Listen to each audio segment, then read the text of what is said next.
Belum ya, Mas? Menurutnya orang kota.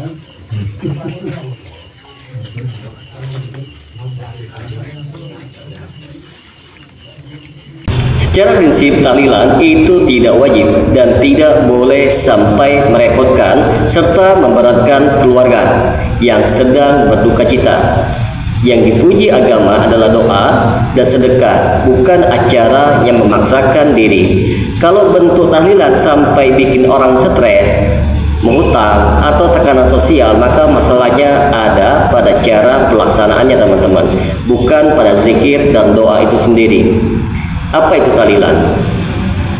Secara sederhana, tahlilan di Indonesia teman-teman itu biasanya adalah acara kumpul keluarga dan tetangga untuk membacakan tahlil, yaitu kalimat la ilaha illallah, zikir, surat-surat tertentu dan doa untuk orang yang meninggal, disertai hidangan makanan.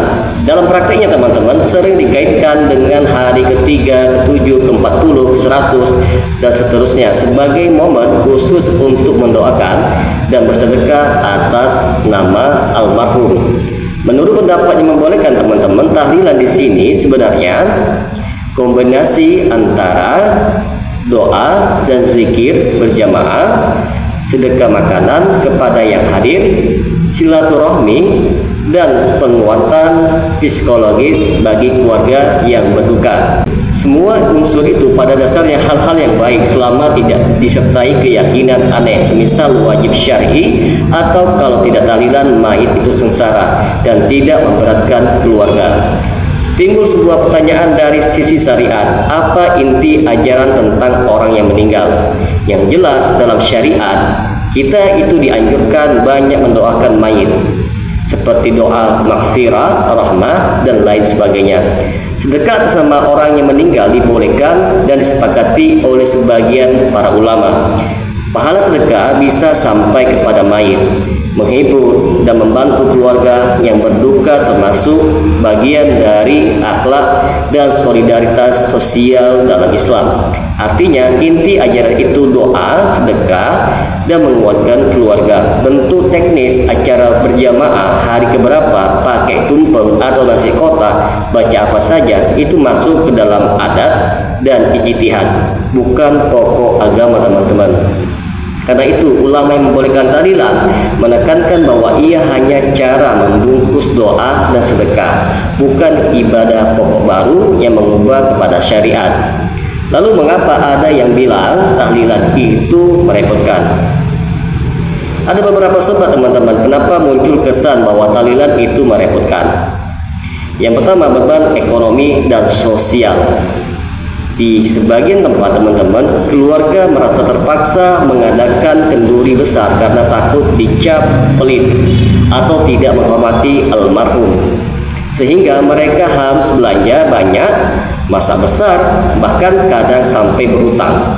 Disinilah yang disebut para ulama, kalau orang fakir memaksakan diri untuk menggelar tahlilan sampai hutang dan tertekan, itu tidak boleh dan bukan ajaran agama. Yang kedua, ekspektasi budaya yang berlebihan. Di banyak kampung, tahlilan dengan pola 3, 7, 40, 100 hari seakan itu menjadi ritual yang wajib, yang kalau tidak dilakukan, keluarga merasa bersalah atau diomongkan oleh orang lain. Kewajiban sosial ini yang menimbulkan rasa repot. Padahal dari sisi agama, doa dan sedekah bisa dilakukan kapan saja tanpa harus terikat angka hari tertentu.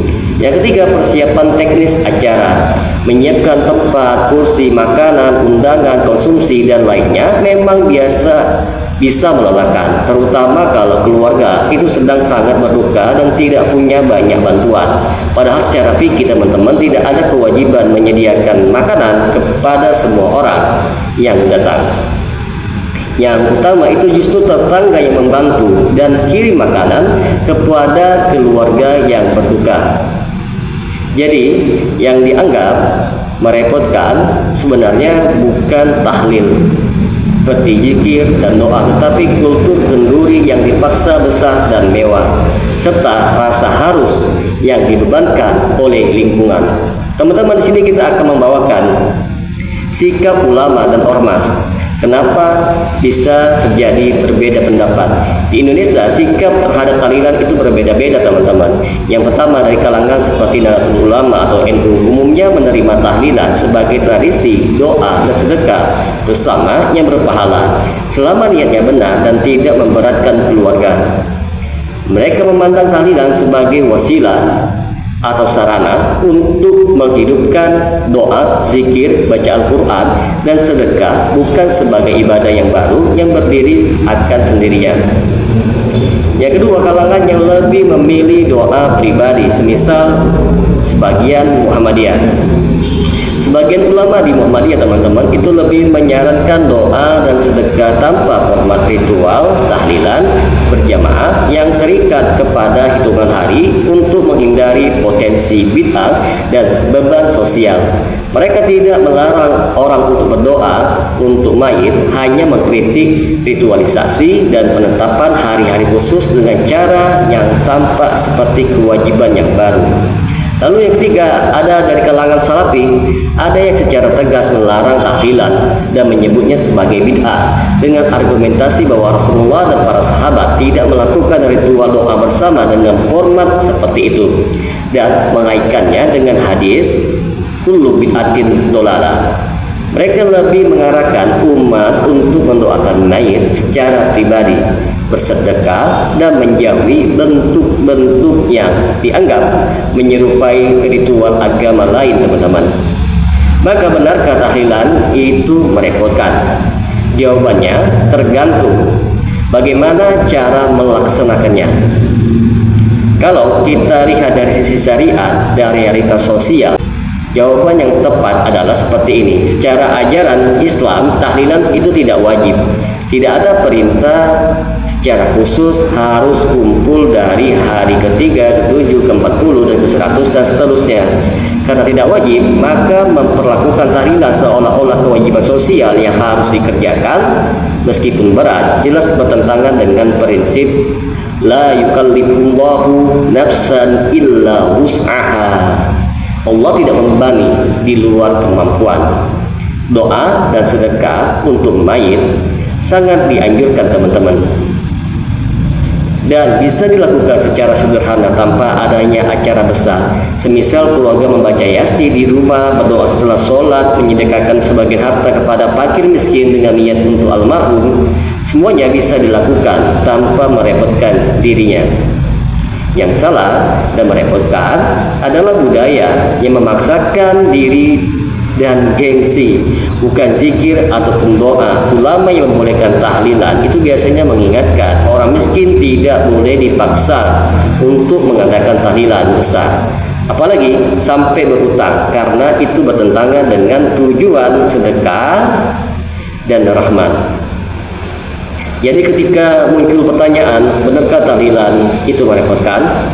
Maka kita katakan tahlilan sebagai ritual bisa jadi merepotkan kalau dijalankan dengan budaya memaksakan diri dan gengsi. Semoga dengan sedikit penjelasan ini dapat memberikan manfaat bagi teman-teman sekalian. Dan apabila channel ini dapat memberikan manfaat bagi teman-teman sekalian, silakan like dan subscribe. Semoga bermanfaat. Assalamualaikum warahmatullahi wabarakatuh.